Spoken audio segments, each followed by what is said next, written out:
Here is a starter schematic that is a little bit more complex than the basic schematic we were looking at earlier.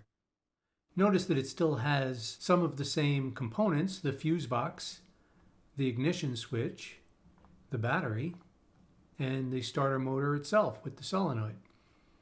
But we've added a few other components here. We have a park neutral position switch, and this is so that we can only crank the car while it's in either park or neutral. We wouldn't want to be cranking the starter motor while it's in drive. We also have a clutch pedal start switch, and this would be for a manual transmission vehicle. This M86 is just an option code that means a certain manual transmission. And on this side we have MN4 and MN5. These are just codes that a manufacturer would use, and in this case they mean automatic transmissions. So when they draw on the schematic this squiggly line, many companies will draw something similar that signifies that you're making a path in either direction. Either you have an automatic transmission that then comes back here and goes to the S terminal of the starter, or you go from the ignition switch. If you have a manual transmission, you go in this direction and you come over to the S terminal of the starter. So a lot of times they'll incorporate more than one version of a vehicle on the same picture and then just identify it somehow so that they can have one schematic be sufficient for several different versions of the same picture. And then they've also added the generator on this picture, and we have a ground distribution and splice pack here. But as far as the basic operation of the starter and the diagnosis of it, you're going to find that it's very similar to what we talked about in the prior video once you get to understand the layout of the additional components. So in the next video, we're going to highlight power, load, and ground like we did on the basic picture, just to show that it is essentially the same picture, just with a few other components added on. In this video, I want to give you a chance to test your understanding and highlight the schematic in the on position for the starter operation. So what I've done is I've included a copy of the schematic diagram in the additional resources. So if you have access to a printer, print out a copy or two. We're going to use the three color highlighters that we talked about earlier: orange, green, and yellow, where orange is going to signify everywhere that we expect to measure 12 volts.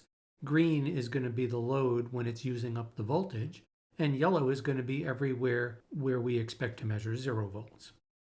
So if you have access to those three color highlighters and a printer where you can print out this schematic from the additional resources, then give this a try. We'll go over it in the next video and we'll see how you did. One other thing. You could highlight this in one of two ways. You could highlight it where the two coils are active when you first turn the key, and this coil is in series with the motor. So in that case, you would have 3 active loads. But you could also highlight it after the switch gets pulled over, where this load becomes inactive, and then you only have the hold-in coil and the starter motor as the active loads. So we'll go over both cases in the next video. If you want to do one or both of them, feel free to do it, and we'll see how you did in the next video. Let's see how you did. We're using an automatic transmission, so we're going to come down this side of the picture. And at first, I'm going to highlight it as if we're turning the key to the start position, so all 3 loads are active. So what I'm going to do is I'm going to color in or highlight all 3 loads in green. If you want to know what should be orange, just trace back towards the power source in orange through the ignition switch and back up to the power source. And all of that would be highlighted in orange. And then from the ground side of the load to ground would be highlighted in yellow. And then for these 2 loads, which are in series, we would just need to continue the orange over to the top of this load, and the yellow would be the very bottom down here of the motor. And that's what the picture would look like before the switch actually pulls over. And then once the switch pulls over, things are going to change a little bit.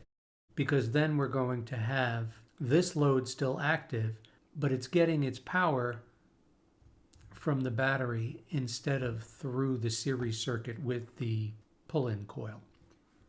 So if we went from the top of the motor, which is the active load now, with this switch closed, we're going to color in orange all the way back to the battery here, and the yellow is already highlighted at the ground side of the motor from before.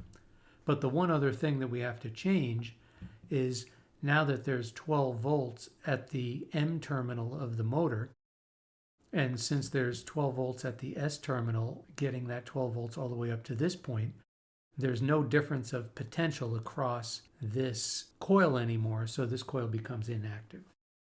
So that's what these pictures would look like when you first turn the key and then when the switch pulls over and you're actually trying to crank the motor. So think of the first circuit as the click circuit, where you're getting the click in the solenoid and pulling the switch over, and think of the second circuit where the pull-in coil becomes inactive as the motor circuit. What we'll do in the next video is we'll try a little diagnostic test where we have a condition of the starter's not making any noise, it's not cranking, it's not clicking, and we'll walk through a diagnostic scenario using the schematic to show how easily you can pinpoint it. The tricky part sometimes is just gaining access to the thing you need to test on the car if you were going to do that yourself. For some people, this course is just a diagnostic course where they're learning to understand the schematics better and trying to help themselves narrow down what the problem might be, or to make sure that the place they bring the car is, giving them a fair shake.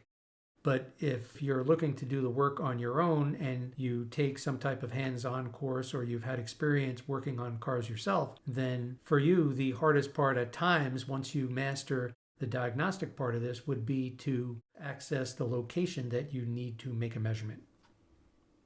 So let's move on to the next video and we'll try this out and see how the diagnostic process works.